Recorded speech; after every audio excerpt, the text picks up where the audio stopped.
Peter Obi is everywhere right now, on the streets, in conversations, in the national consciousness. At a time when many politicians choose silence, comfort, or strategic distance, Peter Obi has chosen presence. Physical presence, moral presence, political presence, and that choice is changing the game. Nigeria is at a crossroads once again. The demand is simple, clear, and long overdue.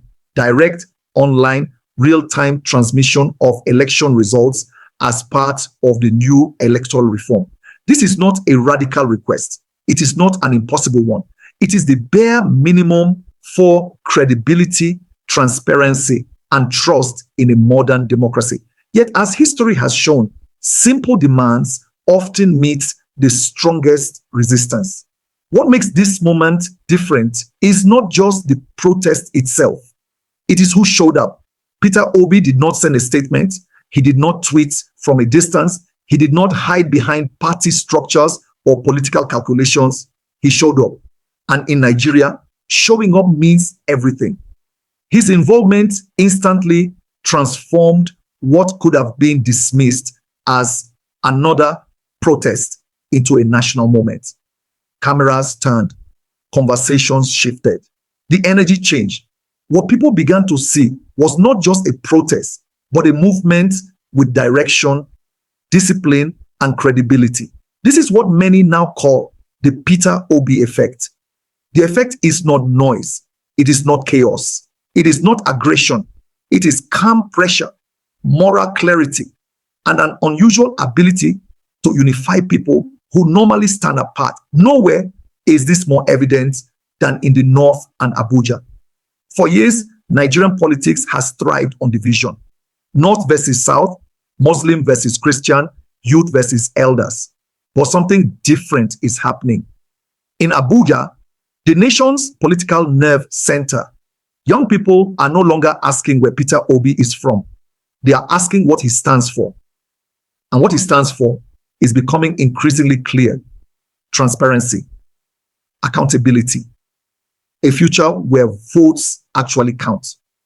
In the North, especially among urban youth and students, the shift is even more striking. This is a region often stereotyped as politically rigid or unreachable, but reality tells a different story.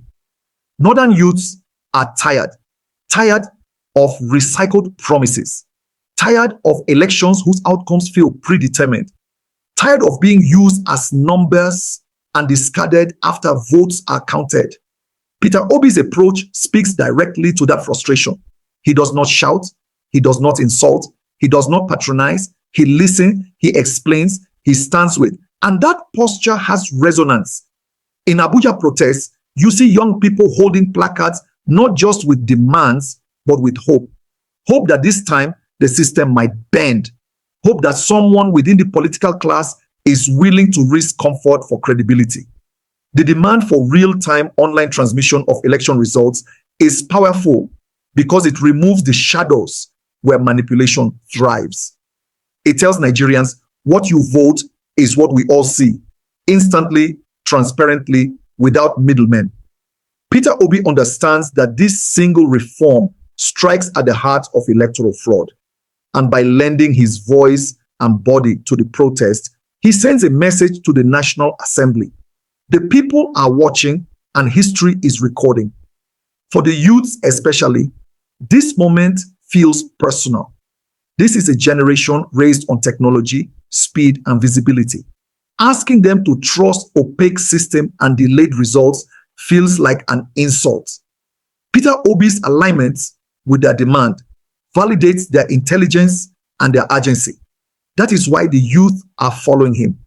Not because he asked them to, but because he mirrors what they believe leadership should look like. In the North and Abuja, something subtle but profound is happening. Conversations are changing tone. Skepticism is giving way to curiosity. Curiosity is becoming cautious belief. This is not blind loyalty. It is earned attention. And the ruling political establishment can feel it.